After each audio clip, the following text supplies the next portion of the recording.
What? MMXM review? What? That's new? Yeah. I changed the title. Changes the title. Now I have an MMXM review, and I'm telling y'all, I'm dialing in. I am locking in on MMXM reviews, and I will live, sleep, breathe MMXM until I know every single thing about MMXM. Like I will live, sleep, and this is what I'm gonna dial in. I'm gonna lock in. And I'm gonna make this. Like right now, I don't know everything. Like right now, there's are some like vague areas, things I don't know on, but I can tell you within like the next year, bro, I will be a whole different trader. I'll be a whole different person. Like I will be MMXM. Like you can call me MMXM himself. But basically, we're just going to go over MMX reviews because it's MMXM. That's how the market moves. The market's always moving from external range liquidity to internal range liquidity. And the market's always moving from market maker model to market maker model. Like if you zoom down, if you zoom in, if you refine what you're looking at, you really just is a market maker model. So why would I not just name it MMXM review? So okay, I changed the title. That's how I want to get that over. I appreciate you guys for being here. I appreciate you guys for watching, and I appreciate you guys for tuning in to me. And I appreciate your time, and hope you guys appreciate me as well. So basically, going into today, it was it was a tricky day, but we ended up having a MMXM. Oh, well, shocker. We had an MXMM. Why? Because that's how the market moves. So basically today, what we were looking at and what I was looking at is on ES, or it was more on NQ. It looks a lot cleaner, but on NQ, we came down and we tagged this breaker, and we also tagged this for value gap. What is that? That's a unicorn setup. That's a unicorn setup on the hourly, and it wasn't the cleanest because we didn't really take, like, we left liquidity here. We left liquidity here, and that's kind of what tripped me up a little bit, but I didn't really recognize this breaker until later in the day, and by the time the move had already happened, so like there wasn't really any. And I also did change my chart colors, so let me know how you guys feel about the chart colors. So that is new as well, but I like them, and I feel like they're a lot pleasing to my eyes, more pleasing to my eyes, so that's all that matters. So basically today, come back into this breaker, into this fair value gap, high confluence area, and if you look at our sessions indicator, I don't know if you can view it on the hourly, but basically we come into this area in that breaker for value gap, and then we don't really manipulate here at all, but we come back into that point of interest in Asia, that breaker for value gap. So therefore we're going to have continuation in London, and then we have this SMT here. We have these SMT at the lows, and then we just have New York continuation. New York continuation throughout pretty much the rest of the day. We had New York continuation, and let's kind of break this down and kind of see where you could have entered and what you possibly caught. For me personally, I think that it just depends on the trader you are. Like if you come in the market and if you like say, yeah, I'm gonna trade this off of the hourly time frame, and which I think is, that's not how I trade, but I'm gonna trade this off the hourly, and I'm gonna put my stop at this level because this is an MMXM, and then just try to target here, this high here. But like in reality, like we're within a larger MMXM. Like look at this. This is just the first stage, and then we'll have second stage, and then we'll have likely terminus up here, but we don't know. I don't know for sure if we're gonna head up to buy side, but I'm pretty confident that we are now going to head up to buy side all the way up here, resting here, to then head lower and taper off within the next weeks. But we'll kind of go in that in a little bit. But basically, if you trade this based off the hourly and put it and take a trade based off the hourly breaker, hourly fair value gap, that could have been an entry. But for me, I don't trade London, and I'm not looking to take a trade within Asia. But here we have this SMT here that forms here, and then this tells you this is your turtle soup. And I kind of want to look in this, and if you zoom in, we have this SMT in an area in which we expect to reject. Notice how order flow is still bullish.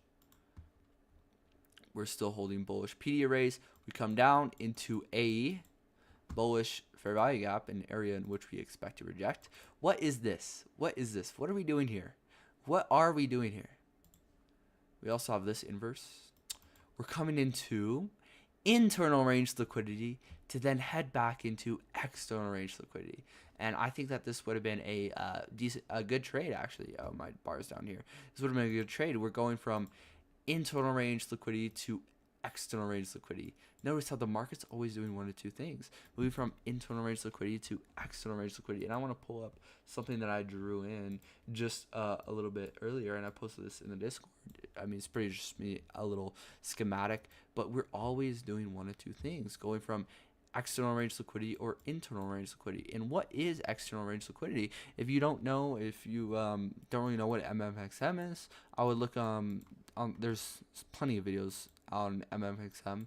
I'm probably not the best one to really give a video on that, but basically, external range liquidity is just a line. It's a higher time frame PD array. It's where sell stops reside. Right here, this is a line. This is where we're gonna frame our trade off of. And if we notice, if we zoom in to this point in time, we know that there's going to be original consolidation resting within this hourly PD array. So like if we zoom in to the 1 minute, we know that there's going to be an original consolidation.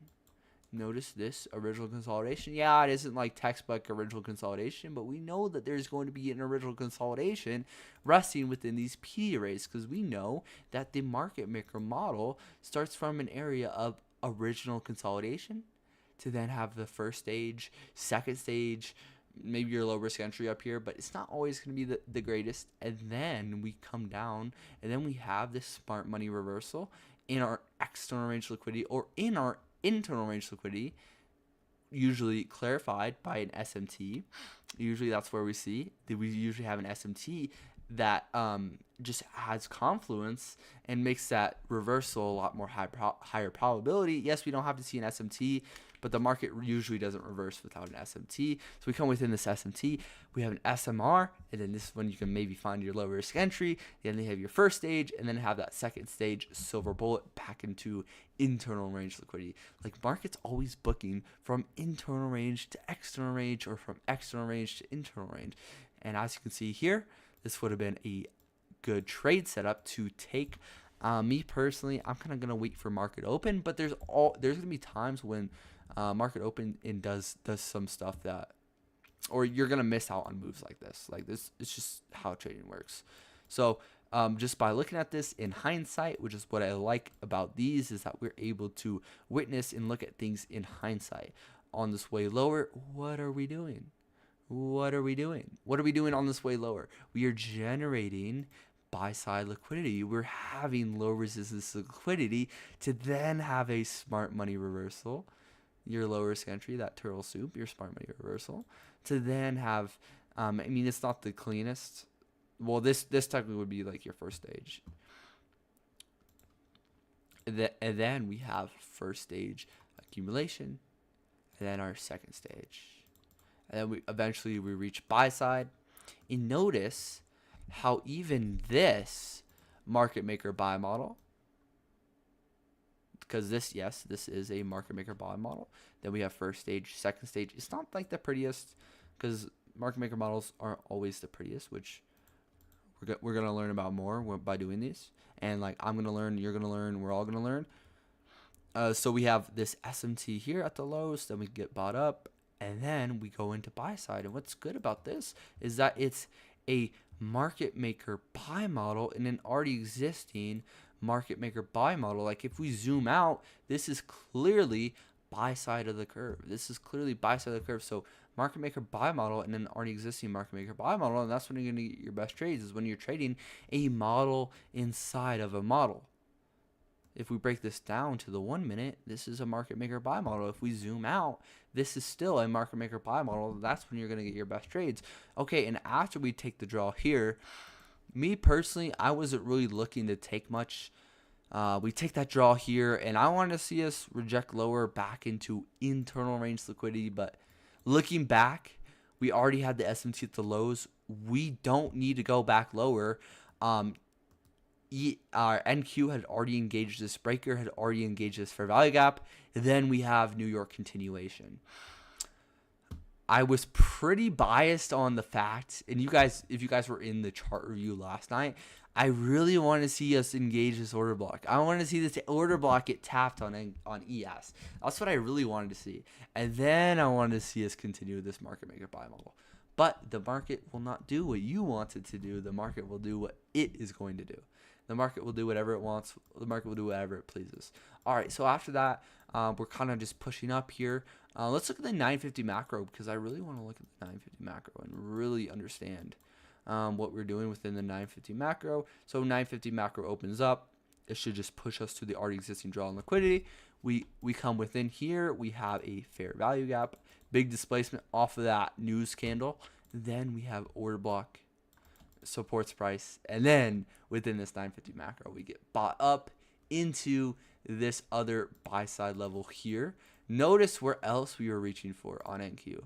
We were reaching for this daily fair value gap. This is what we were reaching for. This is what the draw was. The draw was this daily fair value gap. And we also had a volume imbalance in here. So I just marked out the fair value gap with the volume imbalance as well. I coupled that in. That's how I draw that. And whenever we have a daily imbalance as well. And just by looking at this throughout the rest of the day, we come in the daily fair value gap. We take a high up here.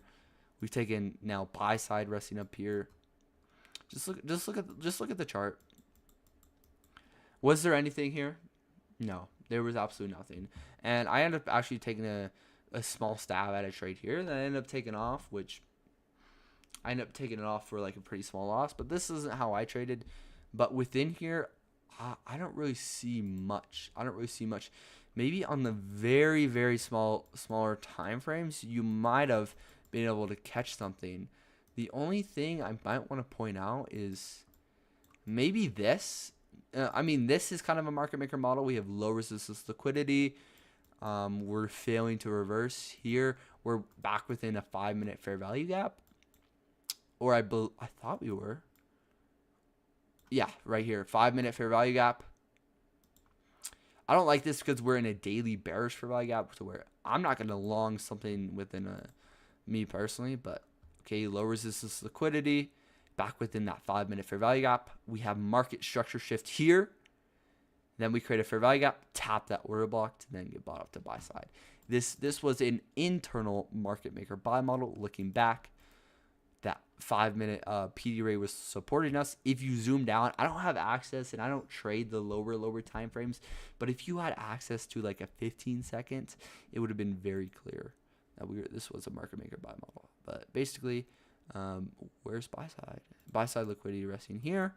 Come back into a 5-minute fair value gap to where we then have a market structure shift here.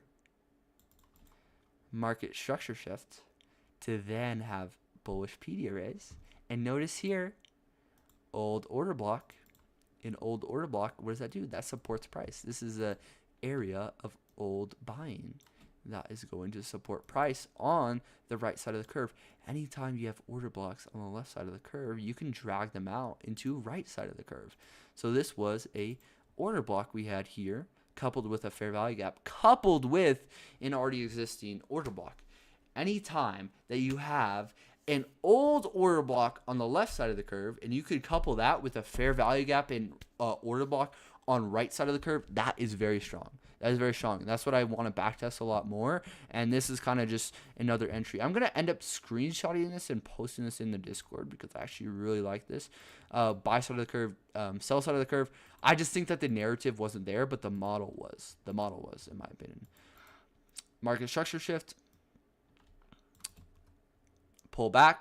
Fair value gap. Order block. And then left side of the curve order block. Old buying was what you can refer to it as. All right, I'm gonna post this in the Discord into market maker buy model. I'm gonna post in this in these areas a lot more, 100%. Market maker buy model there. After that, I really don't see any opportunity. After this, I really don't see any opportunity. I really just think that this is chop and there's nothing. And a thing I want to point out is. I also need to pack test this because I'm a student. I'm a student to this game. We have consolidation here. Okay. I don't know why my box is tripping me out. Consolidation here. We can't go from consolidation to a reversal. So we have to have some form of manipulation to then have a reversal. So here, consolidation, we can't just go and we can't take lows down here. We can't take lows down here just from this consolidation because we know that there has to be some form of reversal, maybe an SMT to possibly reverse us, but looking to short here after this consolidation would not have been. You can't. It's just how the market works. So this would have been buy side. So you could have framed along off of this off of like lower time frames, but that's not what I'm going to do. Notice how we have consolidation. We can't just immediately reverse after having a consolidation. We know that there must be something else. So after this consolidation, I don't really see an entry. Maybe a 5-minute order block here, but that's just pretty scalpy for me. Again, here, consolidation. We can't just reverse. We have to have some form of manipulation for us to then reverse. Oh, it's good. Go. How you doing? How you doing, brother? And then other than that, I really didn't see much. I kind of want to go into like what this is looking like in the future. If we zoom out to ES. Clear market maker buy model. I'm expecting these highs to get met. These highs are also this daily imbalance. So I'm expecting us to go from external range liquidity, like I have been saying, let's dumb it down, external range liquidity back into internal range liquidity. That is what I'm really expecting. That's what I'm really expecting. That's what I'm really looking for on ES. So the draw clearly becomes this daily fair value gap, and I want to see how we react off of this daily fair value gap. Obviously on NQ, the highs that NQ would target would be up here, and then that daily fair value gap would be all the way up here.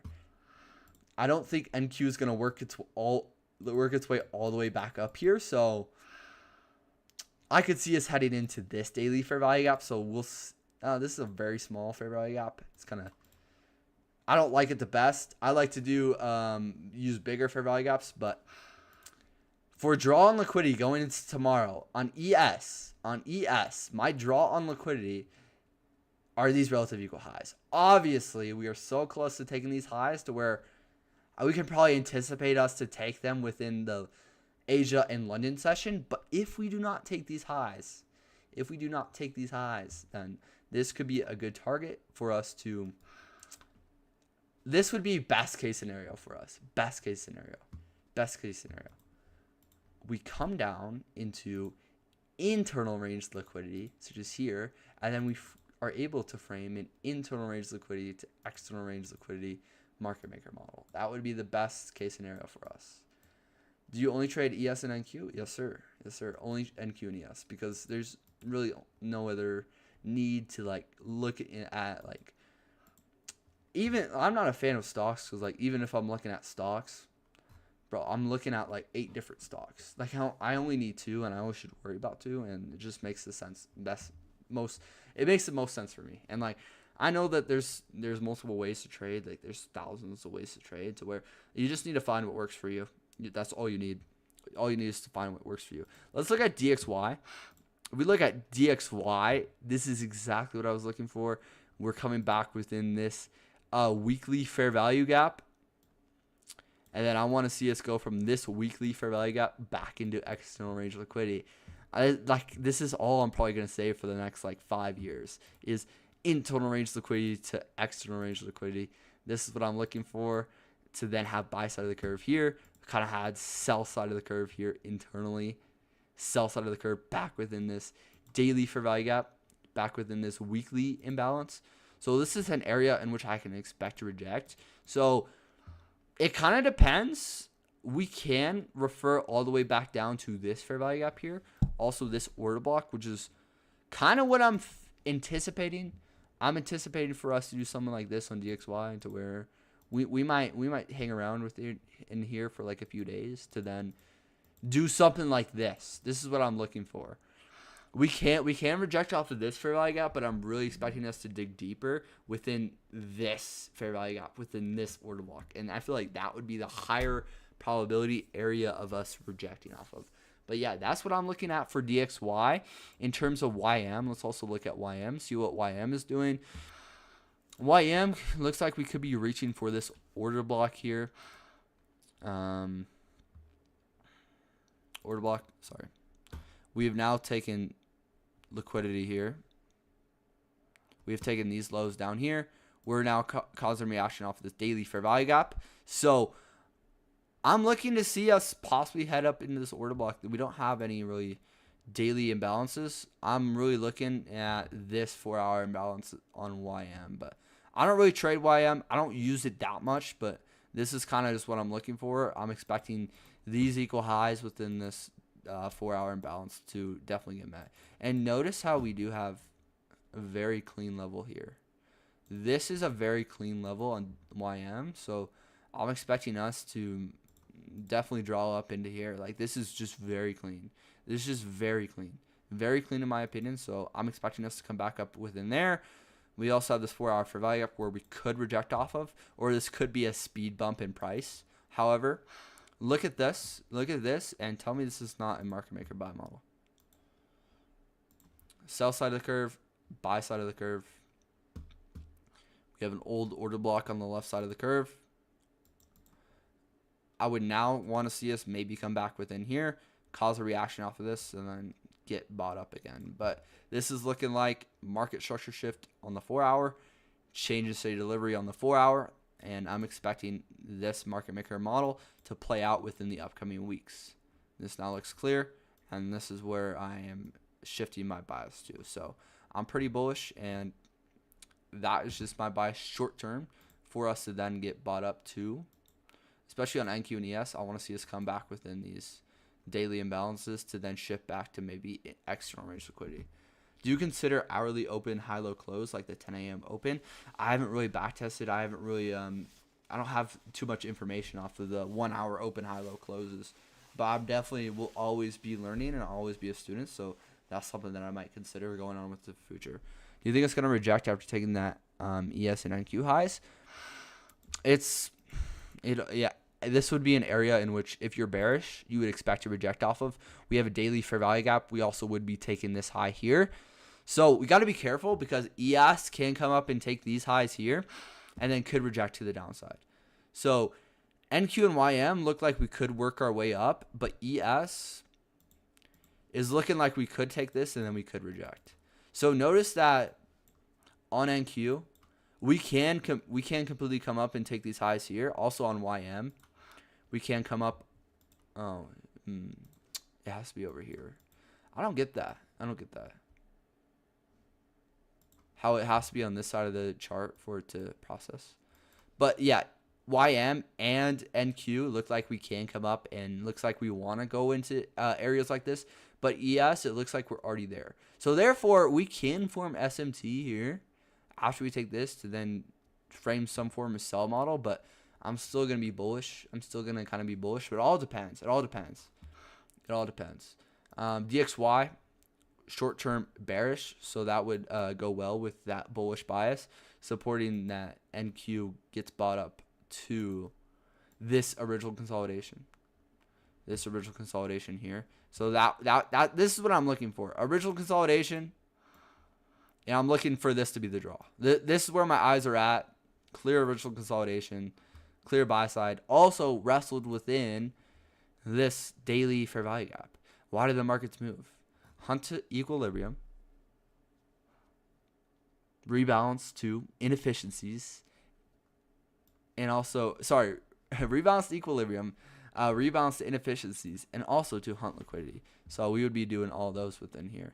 Which I don't anticipate us to come all the way back up to highs here. It is always a possibility, but just after seeing this market structure shift on the daily, I think that we might have some consolidation. If we're looking at like weekly profiles, I don't know too much about weekly profiles, but Monday low of week to then we could possibly have a midweek reversal. I don't know. It all depends. Do we have any red? I don't think we have any red folder news tomorrow. I think I remember no red folder news on Wednesday. Yeah, no red folder news on Wednesday. So that's something to keep track of. Do you not monitor other future tickers? No, I don't. I don't need to. The only thing I need to worry about is NQES, occasionally DXY. And then maybe YM. And then maybe any like outside news. Like Tesla just had earnings that I actually really want to talk about. Tesla just had earnings today. So that's something to keep in mind. Tesla just has earnings and Tesla just gained 10%. And I was looking at this, y'all. This is what I was looking at. I was anticipating the draw to be here on ES. or sorry, and Tesla, not ES, Tesla. I saw red, so I said Tesla, and I want to see us take sell side here. And notice on Tesla that we have had low resistance liquidity for this whole move lower. And me personally, I might look to engage and I might look to enter maybe once we see more displacement higher to really validate something. I might look and frame an entry off of this.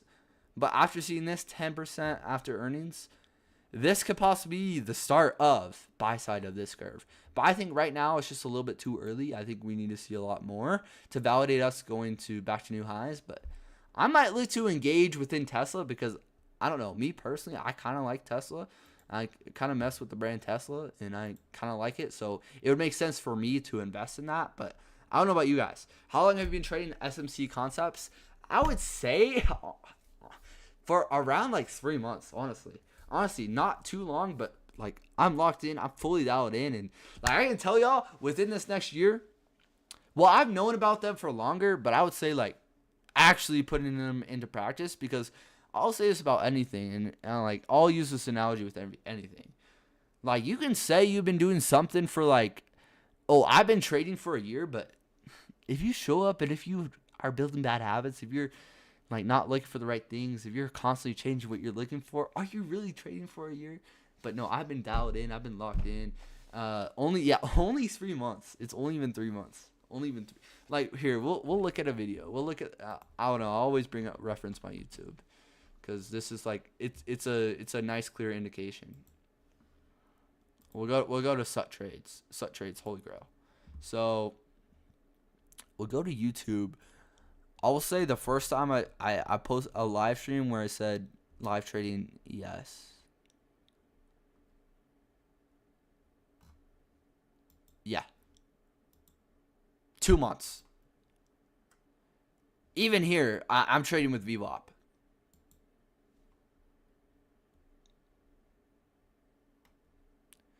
But with that being said, like I'm like dialed in. Like I'm now dialed in. Like this is my life. This is my life goal, to master MMXMs. That's what I'm doing. It's my life mission. Been trading FOMC, SMC for about 10 months. Like, dude, SMC will change how you trade, bro. It will change your life. It will change your life. Smart money concepts, ICT concepts are definitely the way. Definitely like the only way. Me, like 6 months, I used to breakout trader with lines. I think me too. I used to like kind of like take breakout trades here. We'll look at. I know I don't really want to go over like my YouTube like while we're watching this, but you guys are watching my YouTube, so you guys can't complain. You guys are literally watching. Oh, 2.7K. Thank y'all. We'll look at like my first. I would pretty much trade breakouts. Look at this. I would pretty much try to trade breakouts. I would try to trade breakouts. Interesting days. Like, look at this. Look at this dude. I look like such a clown. I have like some nose tape on because like my nose was stuffy. I couldn't breathe. But yeah. Definitely came a long way. Definitely come a long way. I want to start doing maybe backtesting sessions on Sundays. That's what I really want to do. And I've been trying to backtest profiles like London Asia profile. So I found this good channel that avoids IC app session. Yeah. I saw that too. I've seen that too. ICT gems. We'll show the other people in case if other people haven't seen it. But ICT gems, if you look up ICT gems, this channel will help you 100% because it avoids his yap sessions. Yeah. But I will say, some of ITC's yap sessions were like literally a lot of profit traders yap sessions are good because like even within his yap sessions, you're getting like 30 years of experience within that. All right, so Tesla had earnings, so we're gonna be careful. Are we up 0.4%? Hold up. Yeah, so I don't think it will really impact the market, but we'll see. Love your hard work, bro. Keep it up. I appreciate it. Like I'll always be here. Like these chart, like I say with anything, like we're only gonna get better. We're only gonna become better traders over here. Like these charting sessions are only gonna get better. Like you gotta start somewhere. You really gotta start somewhere. And I know that I'm not in the position where I want to be at all. And I know that I have more to get. I know that I want to become more. So that's kind of my mindset, that like I'm always gonna be a student, so I'm always gonna make mistakes. All right, so let's look at this. So kind of just to finalize what we're going off. Sorry, kind of went off topic there, but I'm looking to see possible external range liquidity back in internal range liquidity tomorrow. I think we could get a possible trade setup off of that, but we'll see what happens. We'll see what happens in the overnight session. Obviously, I'm expecting this to probably get taken before we come into the market tomorrow. So I'm expecting this high to already be taken, but if it's not taken, then we might get a good setup. But we'll see what happens. Anyways, I don't really have much else, and I appreciate you guys for tuning in. I really appreciate the support and love from you guys. So I'll catch you guys in